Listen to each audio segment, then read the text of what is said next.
everyone, it's Andrea here, and today I'm going to bring you a review of a book called A Girl Named Pearl, which is by Michelle Morgan.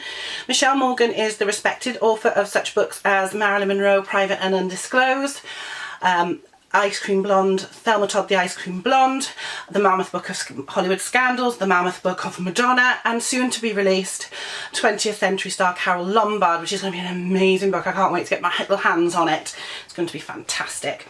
But this is her first foray into children's literature. It's a very thin book. It's only about 112 pages long, and it tells the story of a girl named Pearl. Hence the title. Her name is Pearl Parker.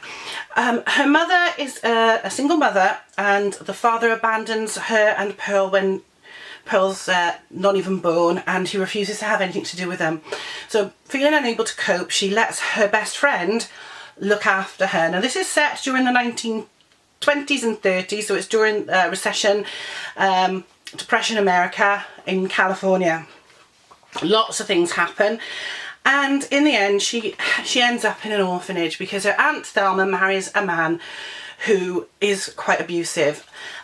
He picks on her, he hits her, he breaks her dolls, he blames her for everything that goes wrong. But Thelma can't see past how much she loves him. So poor little Pearl goes to the orphanage, where she does make friends with a few children. Her favourite actress is Jean Harlow, and on the back is a gorgeous portrait of the fabulous Jean.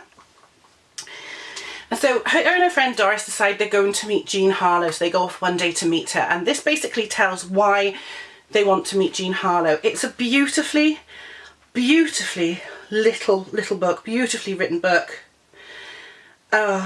It's absolutely lovely. And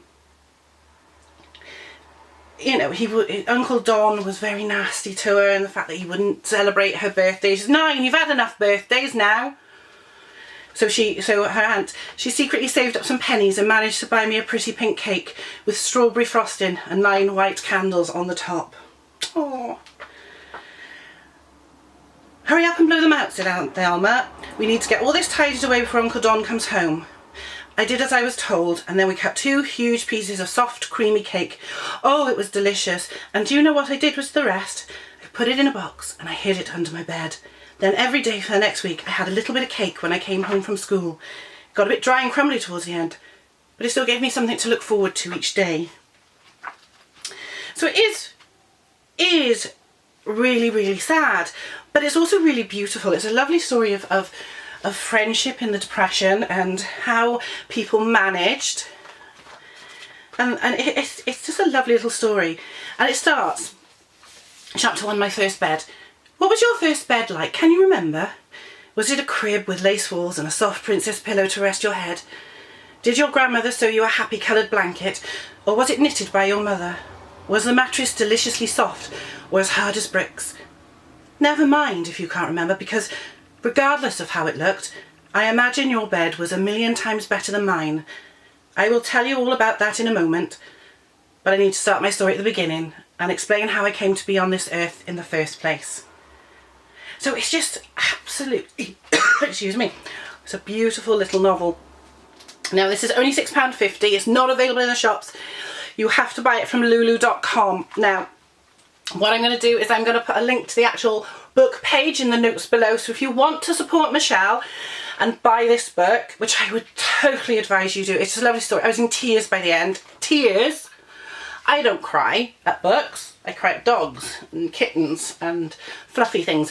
I certainly don't cry at books about children. But this did make me cry. So like I said, I'll put a link to it in the show notes below. It's obviously a print on demand because it's from lulu.com. For £6.50, go and give it a go. It's really a beautiful story.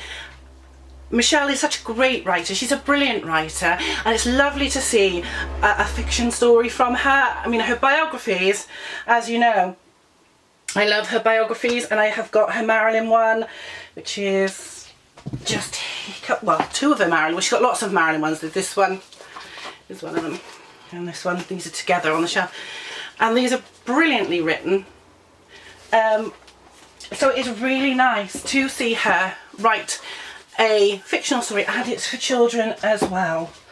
So yeah, do pop along to lulu.com and pick it up. Obviously it's not on Goodreads, but if it was, I would definitely give it a 4 out of 5 or 4.5 out of 5 stars. So yeah, go and pick it up. I mean, what have you got to lose? She'll even sign it for you, but you have to order it through her, but I will post the page for it. Here's my copy, which has been signed, which I love signed books. Yeah, I would advise that, give it a read. It's a lovely book. So the character's age is around 9 till 11, and it's written from the first person perspective. So it's sort of like a very short middle grade, or a little bit younger than middle grade, I would say, but definitely worth it. So like I said, I'll link in the show notes below. I hope you enjoyed this review. If you do, please like, comment, share and subscribe, and I will see you soon. Bye bye.